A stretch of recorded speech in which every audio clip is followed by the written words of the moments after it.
Hi friends. భారత రాజ్యాంగం 1950 జనవరి 26 నుంచి అమల్లోకి వచ్చింది.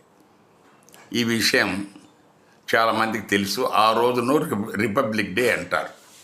1947 ఆగస్టు 15 ఇండిపెండెన్స్ డే, స్వాతంత్ర దినోత్సవం అంటారు.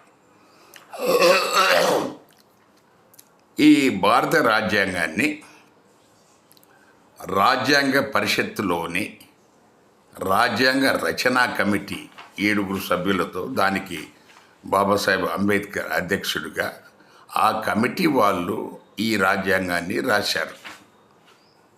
కానీ ఇప్పటికి కూడా 1950లో రాజ్యాంగం అమల్లోకి వస్తే 2026 అంటే 76 సంవత్సరాల తర్వాత కూడా ప్రముఖ ఛానళ్ళు, ప్రముఖ వ్యక్తులు దాని గురించి తప్పుడు ప్రచారం చేస్తూనే ఉన్నారు. ఈ మధ్యనే సుమన్ టీవీ ఒక హమారా ప్రసాద్ అనే ఒక వ్యక్తితో చేసిన ఇంటర్వ్యూ, అందులో అతను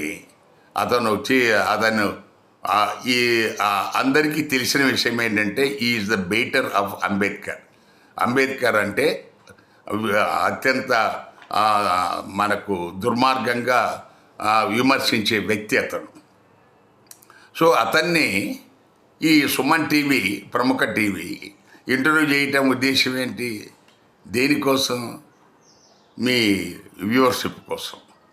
కానీ మీరు ఏం సందేశం ఇస్తున్నారు దేశానికి? తప్పుడు సందేశం ఇస్తున్నారు. అతను ఏమంటున్నాడు? అందులో ఉన్న 284 మంది వాళ్ళు రాజ్యాంగం రాశారు. దాన్ని ఏమనాలా? తెలివి ఉందంటారా? తెలివి తక్కువ అనాలా?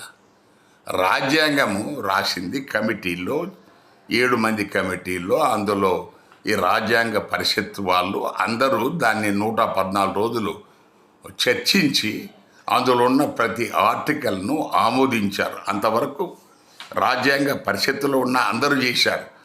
రాజ్యాంగం మీద అందరూ సంతకం పెట్టారు, కానీ రాజ్యాంగం అందరూ రాయలేదు. తప్పుడు సమాచారాన్ని ప్రముఖ టీవీ ఛానళ్ళు వ్యూవర్షిప్ కోసం, టీఆర్టీ కోసం దయచేసి ప్రచారం చేయొద్దని విజ్ఞప్తి. Thank you.